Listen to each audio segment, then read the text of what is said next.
बुलेटिनची सुरुवात आताच्या सगळ्यात महत्त्वाच्या आणि मोठ्या ब्रेकिंग न्यूजनं आपण करूयात। पवारांच्या राष्ट्रवादीला पिंपरी चिंचवडमध्ये भारतीय जनता पक्षाने मोठा धक्का दिलाय।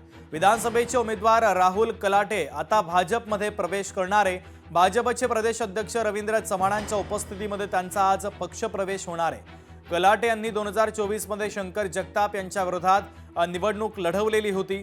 शिवसेनेचे माजी नगरसेवक आणि महापालिका गटनेते म्हणून त्यांची ओळख आहे। तर ते आता भारतीय जनता पक्षामध्ये प्रवेश करणार असल्याने पवारांच्या राष्ट्रवादीला मोठा धक्का बसतोय। तर आताची सगळ्यात महत्त्वाची आणि मोठी ब्रेकिंग न्यूज आपण पाहतोय। महापालिका निवडणुकांच्या अनुषंगाने आता अनेक पक्षप्रवेश इनकमिंग आउटगोइंग देखील सुरू झाल्याचं दिसतंय आणि त्याचनुसार पवारांच्या राष्ट्रवादीला पिंपरी चिंचवडमध्ये हा मोठा धक्का भारतीय जनता पक्षाने दिला आहे।